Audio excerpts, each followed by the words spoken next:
Good evening, everyone, and welcome to this third session on the Iran conflict. In the earlier two sessions, we covered about the history of tensions between Iran and the Western countries. Then we even studied about the nuclear weapons aspect. Now, in today's session, we'll study about the Saudi role in this conflict, why Saudi is so fearful of Iran, and why it is being said in international circles that Mohammed bin Salman, the crown prince of Saudi Arabia, was strongly lobbying President Trump to attack Iran. In fact, other than Israel, Saudi Arabia was one country which was really pushing the United States to attack Iran. Why this happened? The moment you talk about this Saudi-Iran rivalry, everybody starts talking about the Shia-Sunni conflict. That is one of the aspects of it, but there is a lot more beneath the surface. So today we'll study that and we'll understand everything in great detail. Now, before we delve into what is this rivalry about, why there is this history of hostility between Iran and Saudi Arabia, we first need to understand who are the Shias and who are the Sunnis and how they are different from each other. Now, when Prophet Muhammad died, the question arose of who will lead Muslims after him, who will become the caliph after him. And the followers got divided into two camps. One set of followers was of the opinion that the leader of the Muslims, that is the Caliph, should be chosen by consultation and consensus.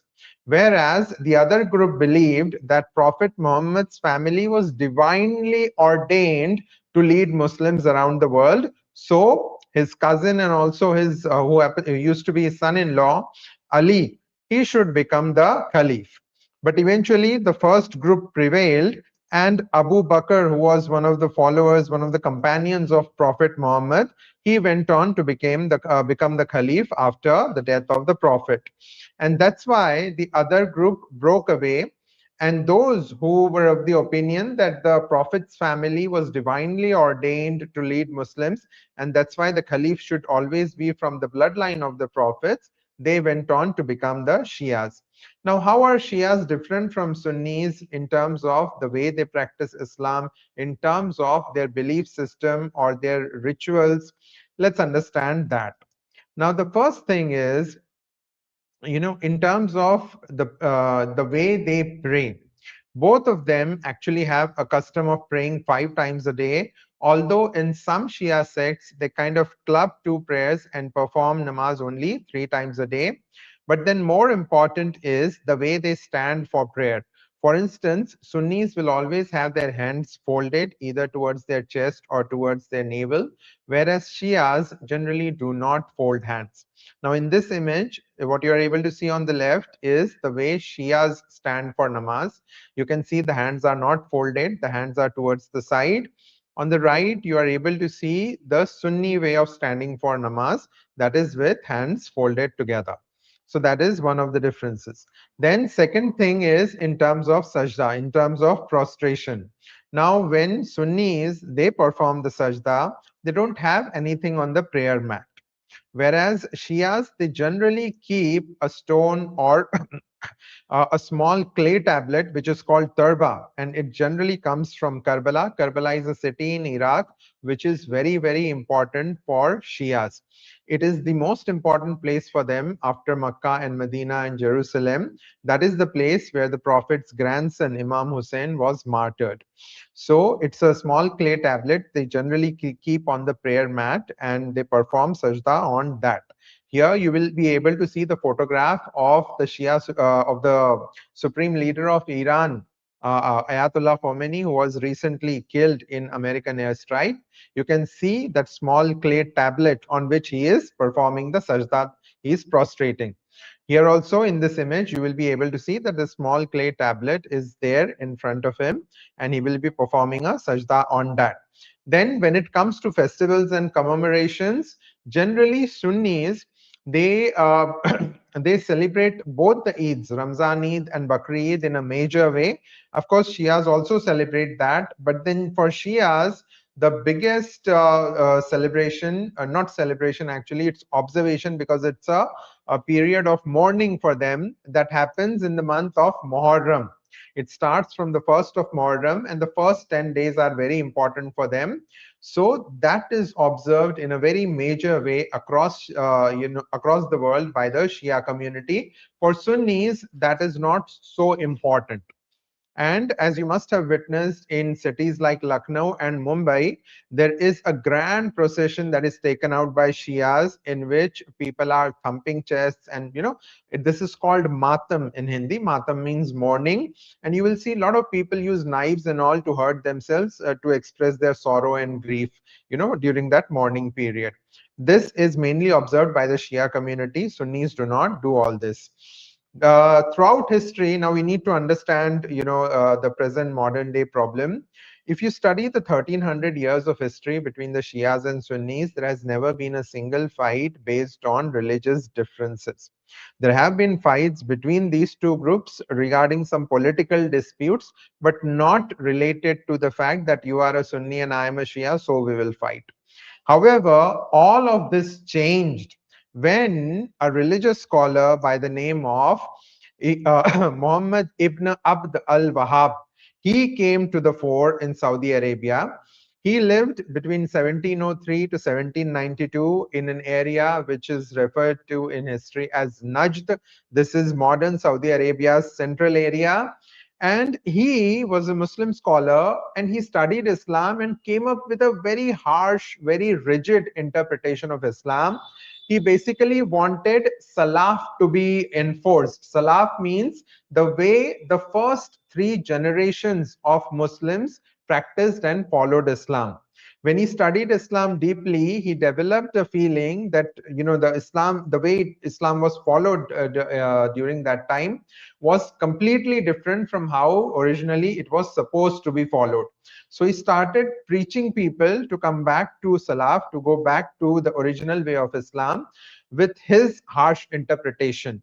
Now, this brand of Islam is followed very widely in Saudi Arabia and even in some other parts of the world, and it is called Wahhabi Islam.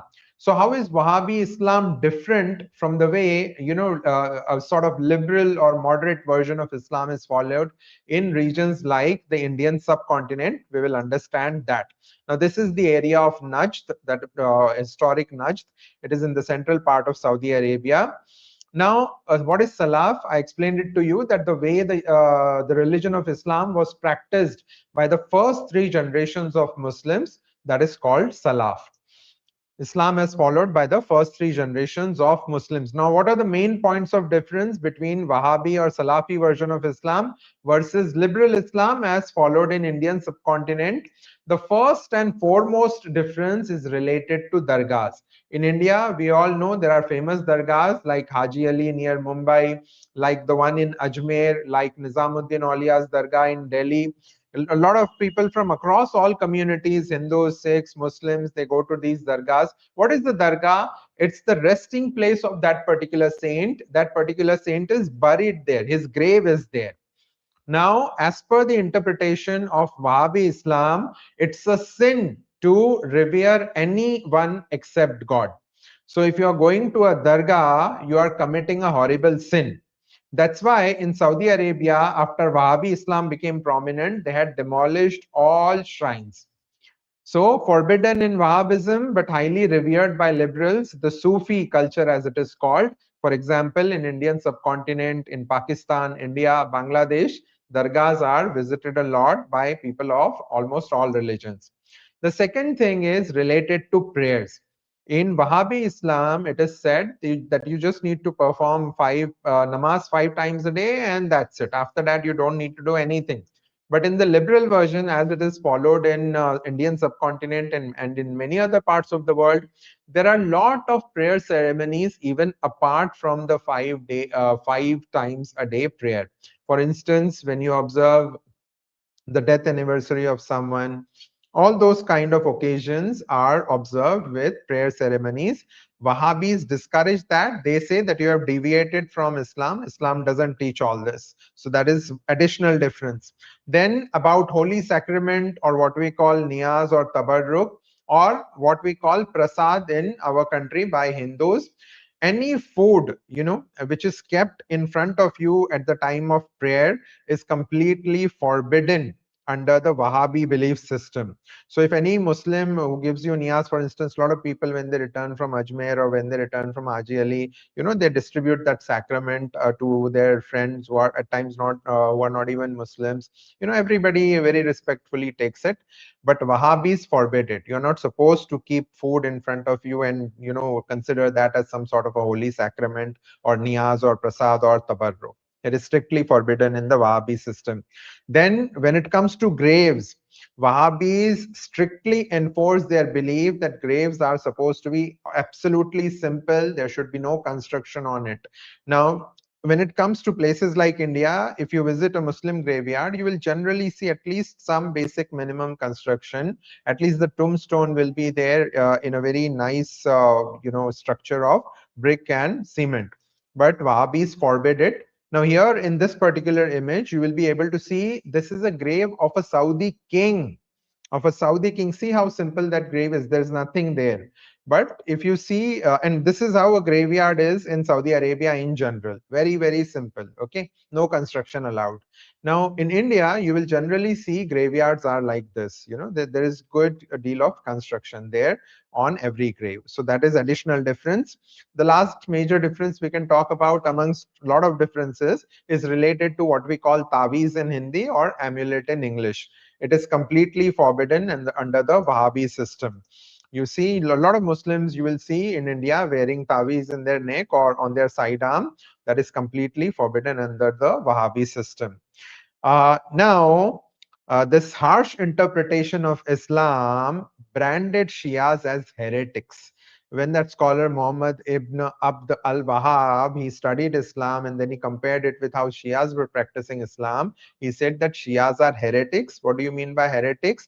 People who have completely moved away from religion and whatever they are doing is actually sinful. So he literally painted them with a black brush that these are all bad people and they are all sinners and they are going to go to hell.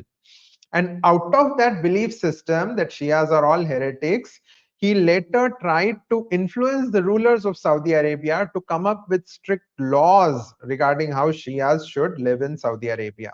And those set of laws have influenced Saudi legal system even till date, till now. We'll understand that. Okay, Wahhabism considers Shias heretics. Wahhabi actions resentful to Shias. Now, throughout history, after this particular Muslim scholar came to the fore in Saudi Arabia, there were a lot of actions taken which are being resented even today by Shias across the world. Okay, nobody likes those things. The way we in India still feel bad about the way the Somnath temple was demolished by the Afghan invaders, it's the same story here. So the first thing in history is the demolition of the shrine of Hazrat Zaid ibn al-Khattab. The Wahhabi Islam is strictly against visiting shrines. You're not supposed to visit shrines. So this great soul, this radical philosopher of radical preacher, actually, not philosopher, he in history in 1744 he went to this village in Saudi Arabia where this shrine was there in a village called Al Uyayna, and he climbed the dome of that shrine and actually demolished it.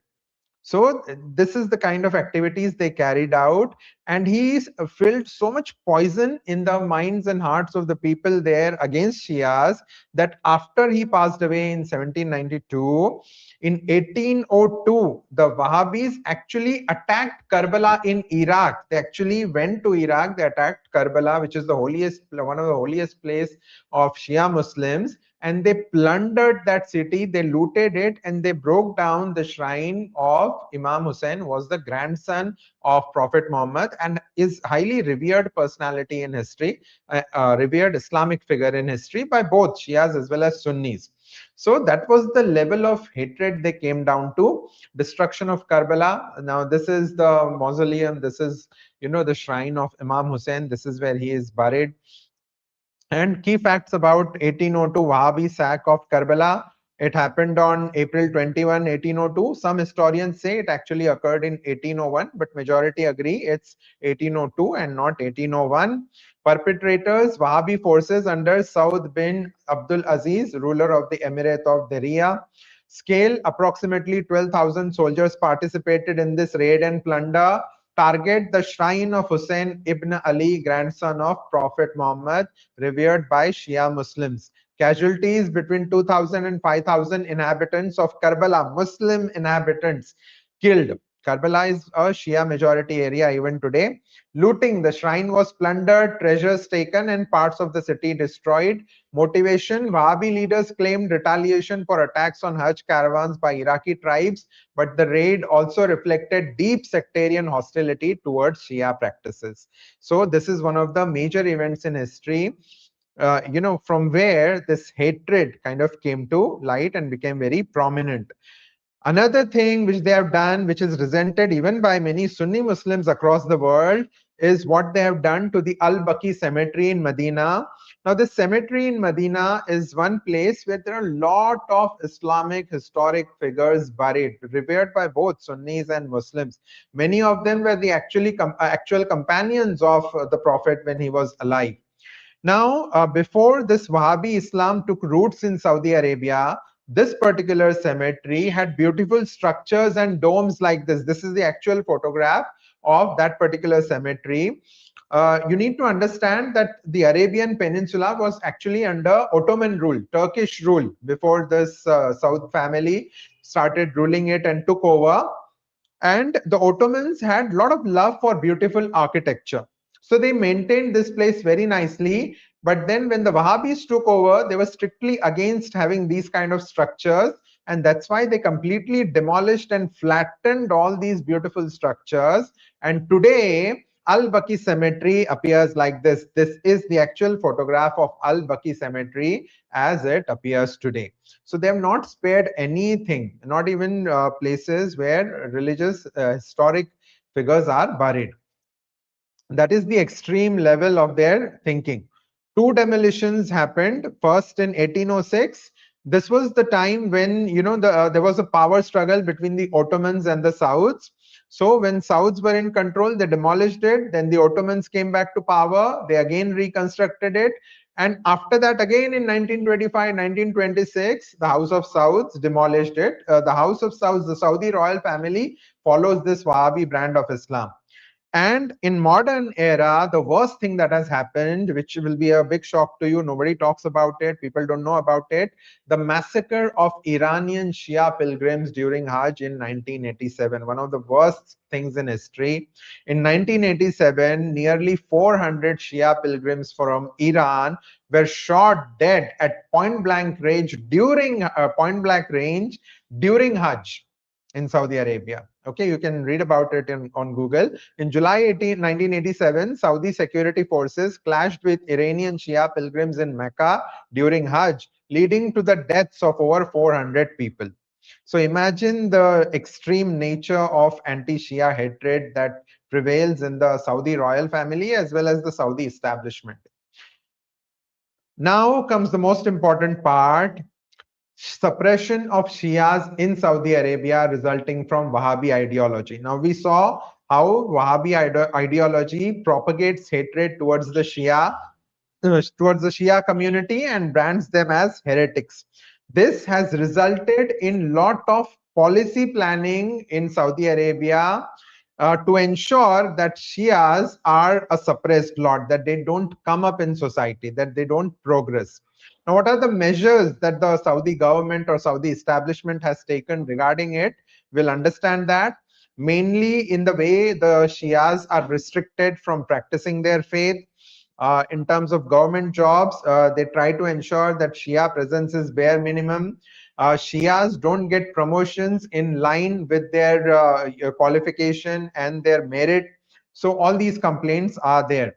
Now we need to understand that 15% of Shia Saudi population is Shia.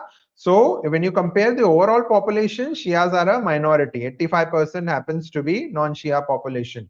But the important thing to understand is in the eastern province, from where 90% of Saudi Arabia's oil output takes place, from where the main oil production takes place, there 35% of population is Shia. So in an area which is the main center, which is the root of Saudi prosperity, there is sizable Shia presence. This is the eastern province of Saudi Arabia, and 90% of Saudi oil production happens here. 20% of global oil production happens here. Okay, oil production is in the eastern province. The eastern province produces nearly all of Saudi Arabia's oil, accounting for over 90% of national output. Then major fields like Ghawar, which is the largest onshore oil field in the world, as well as Tafania, which is the largest offshore oil field in the world. They are both located in the eastern province. Then there are other important sites also like Abqaiq, Shaiba, Quraish, and Dammam. Now, global role, oil from the eastern province represents about 1/5, that is 20% of the world's conventional oil supply. Why this is important to study? Economic paradox, the Shia community lives atop the oil wealth that sustains Saudi Arabia, yet faces systematic discrimination and underinvestment. In a while, I'll help you understand how they are discriminated against and suppressed in Saudi Arabia. Any unrest in Qatif or Al-Hasa, which are the main places in the eastern province, directly threatens oil infrastructure, making the region highly securitized. Then sectarian tensions, the overall overlap of the Shia demographics and oil production magnifies Saudi fears of Iranian influence, leading to harsh crackdown. We need to go back in history a little and understand when and how the Shias were suppressed, why their protests were suppressed, why they protested, when they protested. Now, let's study the institutionalized discrimination against the Shias in Saudi Arabia. How discrimination against them is legalized, it's institutionalized. Shia citizens in Saudi Arabia have faced systematic discrimination for decades, particularly in the eastern province, that is, places like Qatif, Al-Hasa, and Awamiya. This includes restrictions on religious freedom, exclusion from public sector jobs, economic neglect, and stigmatization in education and law. In terms of religious restriction, the way they can observe Matam in India, they cannot observe it there. The way they can observe Muharram in India, they cannot observe in Saudi Arabia. It is banned. Okay, Shia Muslims are barred from building mosques with traditional domes or shrines. Public religious practices such as Ashura commemorations are restricted or banned. Ashura is the same thing that I was talking about, where in India also there are huge processions taken out by Shia Muslims and Matam is observed. Shia mosques and community centers have been demolished in Qatif and Al-Hasa. Imagine the level of discrimination. Employment and public office, Shia citizens are excluded from senior government, military, and security positions. You can ask anyone who is working in Saudi Arabia or who is well versed with the Saudi society and what's happening inside Saudi Arabia, and he will tell you this is completely true. Then they are underrepresented in ministries and state institutions. Many Shia professionals face glass ceilings in career advancement, which means no matter how good they are in their work, they will not be able to progress beyond a certain limit because they are Shias. Okay. Then education and curriculum. School curriculum often stigmatize Shia beliefs, portraying them as heretics. Imagine you are a Shia, girl or a boy, you are sitting in your school, and in your school you are being taught that Shias are heretics. And in your exams you have to write that Shias are heretics. Just think about it. Shia students face discrimination in universities and scholarships. Justice system. Courts dominated by Wahhabi judges often rule against Shia defendants, and courts are actually dominated by Wahhabi judges in Saudi Arabia. Okay. Shia activists have been sentenced to death or long prison terms after protests, especially the case of Nimr al-Nimr. We'll see it in a while. Legal discrimination is embedded in Saudi Arabia's judicial system. Economic neglect. The Shia majority eastern province, despite being rich in oil, has suffered underinvestment in infrastructure and services. Poverty and unemployment rates are higher compared to Sunni regions. Now you have understood about how discrimination against Shias is actually institutionalized, almost legalized in Saudi Arabia. Now we will see the major instances in history where the Saudis used very lethal force to quell protests when Shias came out to protest against this discrimination. The first event you can talk about is the Qatif uprising of 1979. We saw that in Iran, Islamic revolution took place in 1979. A lot of Shias in the eastern province, because it's very close to Iran, just across the sea, they got influenced by it and they thought it's time to protest. We should also raise our voice. So the Qatif uprising took place in 1979. Qatif is a town near the eastern coast of Saudi Arabia, very close to Iran. Okay, here you can see the location of Qatif. It's on the eastern coast. Now, late November 1979, Qatif uprising took place. Shia groups attempted public Ashura processions in defiance of government bans. They wanted to take out a procession defying government ban. This whole episode happened somewhere between 26 November to 3rd December 1979. Demonstrations escalated into violent clashes. Protesters attacked police stations, burned government buildings, and seized weapons from coastal guards. In response, the Saudi authorities deployed up to 20,000 National Guard troops to suppress the unrest, and they went on to use excessive force, used armored personnel carriers, tanks, and heavy machine guns to suppress demonstrations. Security forces used lethal force, killing at least 24 Shia demonstrators. So this was the first such episode. After that, hundreds were arrested. And after that, when the Arab Spring happened in around 2010, then there were protests in Awamiya. These are referred to as Awamiya unrest, Awamiya protests of 2011 to 2017. This happened in a place called Awamiya, which is very close to Qatif. Now, 2011 protests inspired by Arab Spring took place in Awamiya. Against Shia started raising their voice, asking for equality and justice. But in response, there was a heavy crackdown. Saudi Arabia unleashed lethal force. And you know what, the most prominent Shia cleric in Saudi Arabia by the name of Nimr al-Nimr, whose photograph you can see here, he was a cleric plus a Shia activist. He was executed, beheaded in public by Saudi Arabia. And that really set off a very, very violent kind of series of protests by the Shias in Saudi Arabia. Protests turned into clashes, militants attacked police checkpoints, Saudi forces launched military operations in Awamiya using armored vehicles and heavy weapons, and they went and demolished the central part of the town, Al-Musawwara, which was a heritage place. Very, very old, hundreds of, many centuries of settlement of houses were there. It was a place which was called a heritage site. Just see how they had completely demolished it, flattened it to teach the local population a lesson. This was more like a collective punishment, teaching a lesson kind of a thing.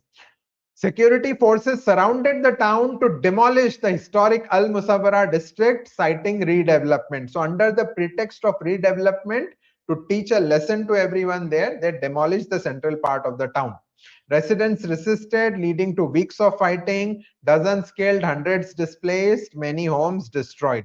All Shia protests seen as being instigated by Iran. Now think about it. The policies you are making towards the Shias are discriminatory. It is generating resentment and hatred towards you, resulting in protests. But when protests happen, you blame it upon Iran. That is the Saudi mentality. Saudi Arabia, not just within its own boundaries, they sent a 1,000 strong force to neighboring Bahrain when Shias had started protesting there in 2011. So they don't like Shias protesting, they just crush it with brute force. If Eastern province would see, now what is the biggest fear of Saudi Arabia? That Iran is mighty. Iran is a country which has intelligent people. They have been able to design missiles on their own, do uranium enrichment on their own. Many of their ministers are PhDs. Think about it. So they have that fear that if Iran will influence these people in Eastern province, and if they cede, if they break away from Saudi Arabia will completely lose its wealth. 90% of oil production is there. That is the biggest fear. That's why they want to see Iran crushed and that threat to disappear once and for all. They are not ready to address the root cause, which is their own domestic policies. Everything is to be blamed upon Iran. That is why Mohammed bin Salman constantly was pressurizing Trump to attack Iran along with Israel. All right. So hence MBS Mohammed bin Salman lobbied President Trump to attack Iran. So that brings us to the end of today's session. I hope you found it useful. I'm sure you did. Please like this video, share it with everyone you know who is preparing for SSB or any kind of a government job or interview. I'm sure it will help them a lot. Encourage everyone you know to subscribe to our channel. And don't forget to watch the videos which we have in the Psychology Foundation course playlist. It will really help you a lot in preparation for psychology tests. Watch the videos which we have uploaded even in the personal interview playlist. It will help you a lot in preparing for personal interview. On Wednesday, we will cover the Israel aspect of this conflict. And with that, we will start the study of Israel-Palestine conflict also. It will be a very informative and interesting session. Make sure you don't miss it. I'll stop today's session here. I'll see you on Wednesday, 9 p.m. Till then, please take very good care of yourself and enjoy the rest of your evening. Bye-bye.